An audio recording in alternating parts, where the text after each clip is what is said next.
Alright, magandang araw po sa inyong lahat mga kababayan, Batang Maynila to Eto mga kababayan ito pong host ng It's Showtime, si Vice Ganda at si Bong Navarro, nagkaroon ng biruan dyan sa kanilang programang It's Showtime. At ito po, yan po nasa ating screen. Sabi ni Vice Ganda, ang ganda ng boses mo, pwede kang mag-announce. So sabi naman ni Bong Navarro ng sabi ni Vice Ganda ng suspension. Dahil po dyan, ito na, kumalat na po itong balita na mukhang talagang masususpinde itong It's Showtime. Dahil ito sa icing scene, dun sa viral na icing scene, dun sa pagkain nila ng icing na nagkaroon ng pagdila-dila dun sa daliri na may cake, na may icing. So, yan po yung naging viral dahil nga po doon ay pinatawag itong It's Showtime para magpaliwanag. At alam nyo mga kababayan, ito gusto ko lang liwanagin kasi baka sabihin ng mga fans ng It's Showtime, yun lang, masususpindi ang programa ni Vice Ganda. Ang pagkakaalam ko mga kababayan, marami po. Hindi lang po yan ang instance na kung saan nakitaan ng kabastusan itong kanilang programang It's Showtime. Marami po. Marami pang mga listahan ng mga violations na nakapila dyan sa MPRCB sa pamumuno ni Chairperson Lala Soto. Mahaba po listahan ng It's Showtime. Ang dami po nilang violation, hindi lang yung icing na yan. So sabi ko nga po sa inyo, mabait pa nga itong MPRCB. At inipon nila, pinag-aaralan nila yung mga violations bago maglabas ng desisyon na pwedeng suspension, pwedeng cancellation. So pinag-uusapan po yan ng maigi ng MPRCB, ng pamunuan ng MPRCB.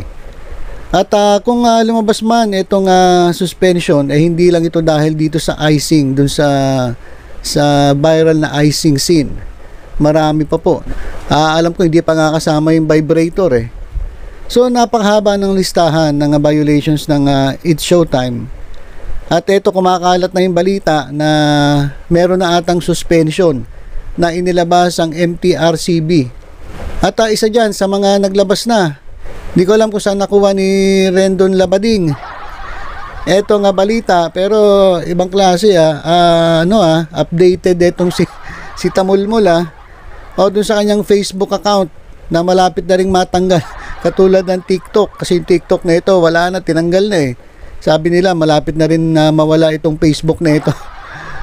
So ito, nagpost si Rendon Labador, itong si Tamulmul. Babasahin ko yung post ni Rendon Labador. Sabi niya, just in. Matindi rin pala ang asset na ito.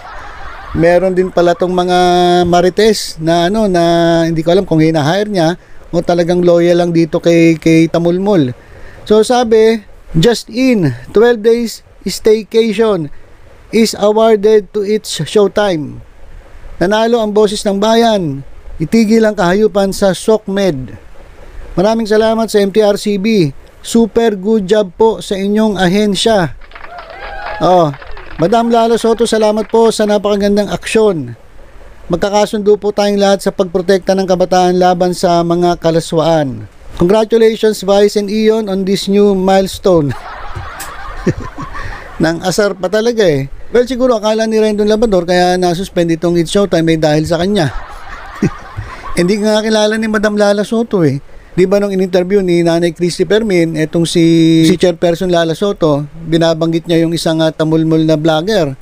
Ikaw yung tinutukoy ni Nanay Christy, hindi ka nga kilala Buti pa yung ibang vlogger na nagtatanggol sa TVJ, kilalang kilala ni Madam Lala Soto, pero yung vlogger na sumasawsaw sa lahat ng issue, hindi kilala ni Chairperson Lala Soto. So hindi ikaw ang dahilan kaya nasuspend itong It's Showtime. Siguro nakakaalam lang ng mga post mo, yung mga followers mo pero hindi yan umaabot dun sa pamunuan ng MPRCB.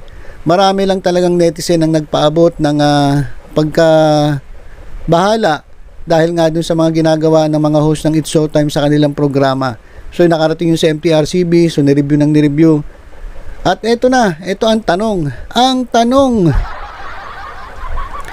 Totoo ba na pinatawan ng MTRCB ng 12-day suspension ang It's Showtime?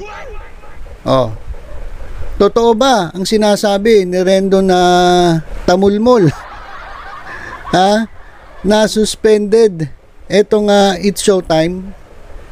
Well, ayon sa ating kakilala, ay totoo po na nagpataw na ang MTRCB ng 12-day suspension dito sa It's Showtime. Pero, may pero, mga kababayan, na may pero. Kasi kung mapapansin mo, bakit nagsushow pa si It's Showtime? Bakit meron pa sila? Ba't tuloy-tuloy pa rin sila? Kasi po, kahit na nabigyan sila ng 12-day suspension, ay sila po ay meron pa rin karapatan para magain ng motion for reconsideration. So hindi po basta-basta gano'n na pag napatawa na stop agad, hindi. Meron silang karapatan na mag-file ng motion for reconsideration at yun, pag-uusapan na naman yan sa MTRCB. So ganun po yung MTRCB, patas po yan. Hindi po yan basta-basta na suspend, hindi gano'n. Hindi gano'n. Dumadaan sa proseso yan, merong protocol yan.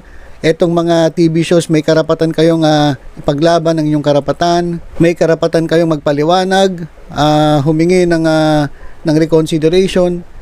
Ayun lang naman ang gusto ng MTRCB, magpaliwanag kayo at pag-usapan kung ano ang dapat gawin para maiwasan yung ganitong klaseng mga pagkakamali, lalong-lalo na sa live television na kung saan pinapanood kayo ng milyong-milyong mga manonood at ng maging mga kabataan.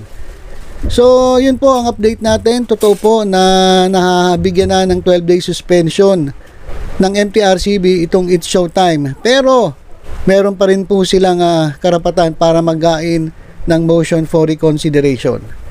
So, yun po mga kababayan, yung ating update dito po sa It's Showtime.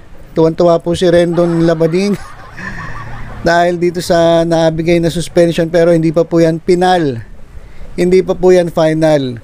Meron pa po nga motion for reconsideration ng siguradong ifa-file ng pamunuan ng It's Showtime dyan sa MTRCB. So yun po ang abangan natin kung ano magiging desisyon ng MTRCB, kung tutuluyan ba talaga o magkakaroon ba ng bargaining agreement, kasi meron minsan ganun So pwedeng wag nang suspindihin ang It's Showtime, aalisin na lang nila yung mga host na nagkaroon ng violations, pwedeng ganun. Yun po nga abangan natin. So, yan lang po muna ang ating update. Abangan natin ang susunod na kabanata tungkol dito sa pagkakasuspinde ng 12 araw ng MTRCB dito po sa programang It's Showtime.